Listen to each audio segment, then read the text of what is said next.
উইকেন্ডের ছুটিতে আজ আমাদের গন্তব্য উত্তরবঙ্গের অন্যতম সেরা অফবিট লোকেশন লেপচা জগৎ।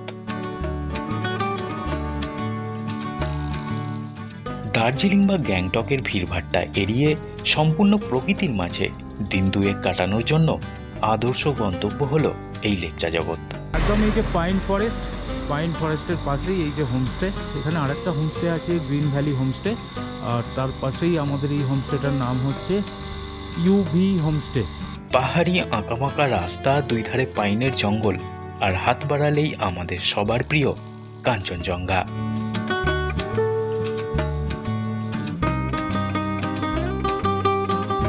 এই সমস্ত কিছুর জন্যই পর্যটকদের কাছে ক্রমেই জনপ্রিয় হয়ে উঠেছে লেপচা জগৎ। আজকের এই ভিডিওটিতে আপনাদের জন্য থাকছে এক রাত্রি 2 দিনের সম্পূর্ণ লেপচা জগৎ ট্যুর গাইড, অর্থাৎ কলকাতা থেকে লেপচা জগৎ কিভাবে যাবেন, লেপচা জগতে থাকবেন কোথায়, লেপচা জগতে কি কি ঘুরে দেখবেন, লেপচা জগৎ ঘুরে দেখতে কতদিন সময় লাগে, আর অবশ্যই থাকছে এই লেপচা জগৎ ট্যুর প্ল্যানের খরচ কত। আর ভিডিওর একেবারে শেষে জানিয়ে দেব ঠিক কোন সময়ে লেপচা জগৎ বেড়াতে গেলে আপনার দেখা হয়ে যেতে পারে বরফের সাথে। তাহলে স্কিপ না করে সম্পূর্ণ ভিডিওটা দেখতে থাকুন শেষ পর্যন্ত। আশা রাখবো আপনার আগামী লেপচা জগৎ ট্যুর প্ল্যানের সমস্ত প্রশ্নের উত্তর দিতে পারবো আমার এই ভিডিওর মাধ্যমে।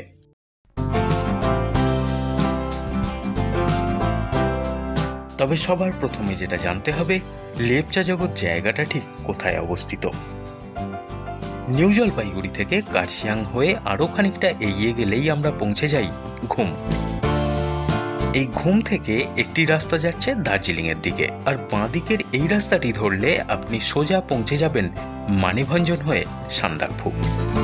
ঘুম থেকে সান্দাকফু যাওয়ার এই রাস্তাটি ধরে মাত্র 8 কিলোমিটার এগিয়ে গেলেই আমরা পৌঁছে যাব আমাদের গন্তব্য লেপচা জগৎ। আমি এখন দাঁড়িয়ে আছি লেপচা জগতের একদম ফ্রন্টে, একদম সামনে। আমার এই সামনে যে কটা বিল্ডিং দেখতে পাচ্ছেন প্রতিটাই একটা করে হোমস্টে, আর লেপচা জগৎটা শুরু হচ্ছে এখান থেকে। চলুন এবারে জেনে নিই লেপচা জগৎ কিভাবে যাবেন। কলকাতার শিয়ালদহ বা হাওড়া রেলওয়ে স্টেশন থেকে উত্তরবঙ্গ যাওয়ার যে কোনো ট্রেন ধরে পৌঁছে যান নিউ জলপাইগুড়ি বা শিলিগুড়ি স্টেশনে। কলকাতা থেকে কোন কোন ট্রেন কোন সময়ে উত্তরবঙ্গ যাচ্ছে এই নিয়ে একটি বিস্তারিত ভিডিও পেয়ে যাবেন আমার এই ইউটিউব চ্যানেলে। ভিডিওর লিঙ্ক আমি ডেসক্রিপশন বক্সে দিয়ে রাখলাম, দেখে নিতে পারেন।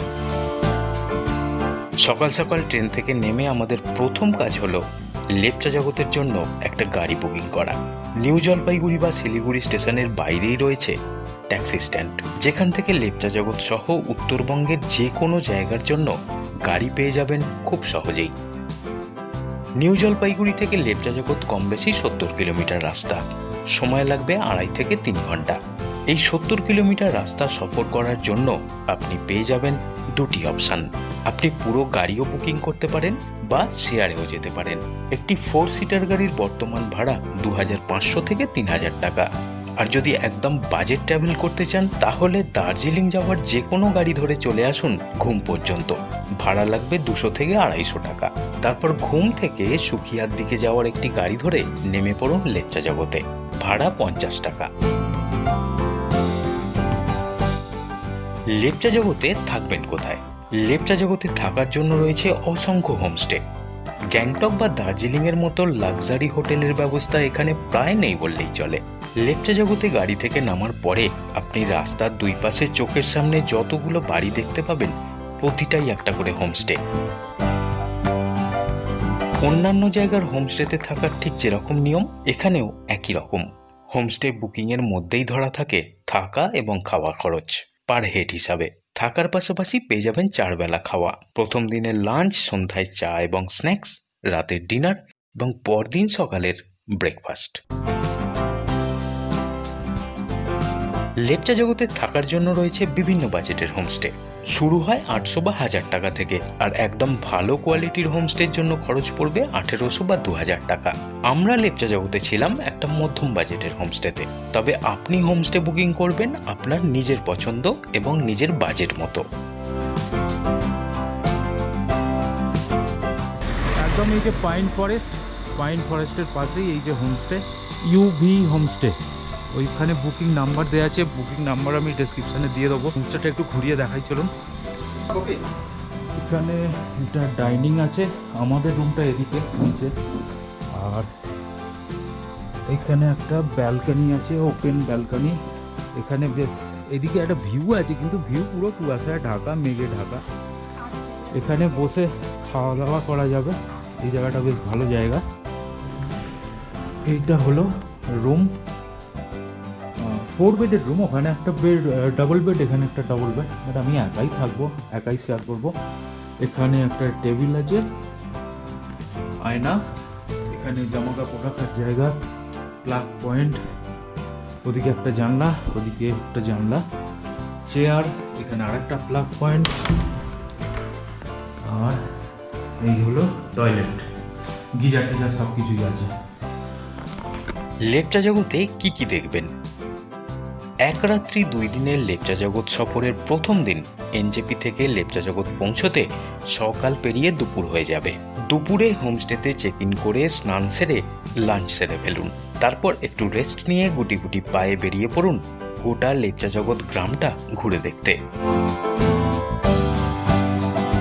হাতে ঘন্টা 2-3 সময় থাকলেই খুব সহজেই পুরো লেপচা জগৎ গ্রামটা ঘোরা হয়ে যাবে। প্রথমেই চলে আসুন লেপচা জগতের প্রধান আকর্ষণ, তার বিস্তীর্ণ পাইনের জঙ্গল।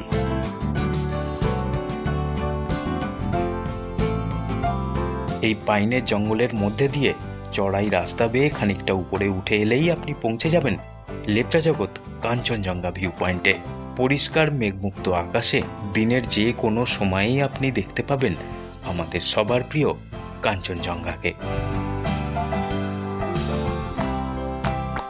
বিকেলে কিছুটা সময় এখানে কাটিয়ে তারপর রাস্তার 2 ধারে পাহাড়ি ফুল দিয়ে সাজানো রং বেরঙের হোমস্টেগুলিকে দেখতে দেখতে চলে আসুন লেপচা জগৎ ট্যাক্সি স্ট্যান্ডের দিকে। এই ট্যাক্সি স্ট্যান্ডের আশেপাশে 2-1টা চা এবং মোমোর স্টলও পেয়ে যাবেন। সন্ধ্যায় হোমস্টেতে ফেরার আগে এই ট্যাক্সি স্ট্যান্ড থেকেই করে ফেলুন দ্বিতীয় তথা শেষ দিন সাইট সিন এবং এনজেপি ফেরার গাড়ির ব্যবস্থা।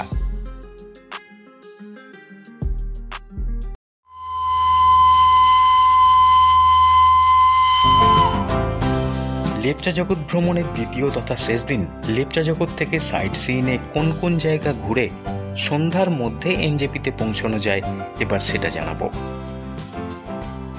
দার্জিলিং থেকে আমরা যেমন ভোরবেলায় উঠে টাইগার হিলের সানরাইজ দেখতে যাই, ঠিক তেমনই লেপচা জগৎ থেকেও ভোরবেলা টাইগার হিলে যাওয়া যেতেই পারে সূর্যোদয় দেখার জন্য। দার্জিলিং থেকে টাইগার হিলের দূরত্ব 22 কিলোমিটার, আর লেপচা জগৎ থেকে টাইগার হিলের দূরত্ব 23 কিলোমিটার। ঘণ্টাখানেকের মধ্যেই পৌঁছে যাওয়া যায়। যদি টাইগার হিলে যাওয়ার প্ল্যান থাকে তাহলে ভোরবেলা বেরিয়ে পড়ুন টাইগার হিল থেকে সানরাইজ দেখতে। তারপর সানরাইজ দেখে ফিরতি পথে বাতাসিয়া লুপ, ঘুম মোনাস্ট্রি দেখে লেপচা জগতের হোমস্টেতে ফিরুন।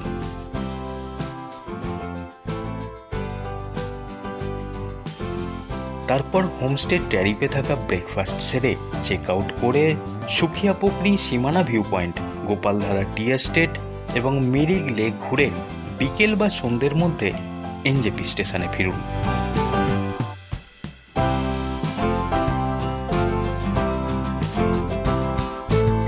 তবে আমরা ভোরবেলা টাইগার হিলে না গিয়ে সকালটা কাটিয়েছিলাম লেপচা জগতের কাঞ্চনজঙ্ঘা ভিউ পয়েন্টে। তারপর হোমস্টেতে ফিরে ব্রেকফাস্ট সেরে সকাল 10টা নাগাদ হোমস্টে থেকে চেক আউট করে প্রথমেই পৌঁছে যাই বাতাসিয়া লুপ, তারপর ঘুম মোনাস্ট্রি। এখান থেকে সুকিয়া হয়ে পৌঁছই সীমানা ভিউ পয়েন্টে। কিন্তু সীমানা ভিউ পয়েন্টে হঠাৎ করেই শুরু হয়ে যায় তুষারপাত। অতিরিক্ত তুষারপাতে রাস্তা বন্ধ হয়ে যাওয়ার ফলে মেরিক লেকের দিকে যাওয়া ক্যান্সেল করে ফিরতি পথে লেপচা জগতে পৌঁছই। তারপর লেপচা জগৎ থেকে কার্শিয়াং হয়ে এনজেপি। শেষ দিনের টোটাল সাইট সিন অর্থাৎ লেপচা জগৎ থেকে বাতাসিয়া লুপ, ঘুম মোনাস্ট্রি, সীমানা view point, Gopaldhara tea estate এবং মিরিক লেক ঘুরে এনজেপি ড্রপ। এর জন্য আমাদের গাড়ি ভাড়া বাবদ খরচ হয়েছিল 4000 টাকা। সঙ্গে টাইগার হিল যুক্ত হলে গাড়ি ভাড়া আরও খানিকটা বাড়তে পারে। এক রাত্রি 2 দিনের লেপচা জগৎ ট্যুর প্ল্যান আপনার কেমন লাগলো কমেন্ট বক্সে অবশ্যই জানিয়ে যাবেন। যদি ভালো লেগে থাকে একটা লাইক করার অনুরোধ রাখছি। এই ধরনের আরও ভ্রমণমূলক ভিডিও যদি আপনি পছন্দ করেন তাহলে চ্যানেলটি সাবস্ক্রাইব করে রাখতে পারেন।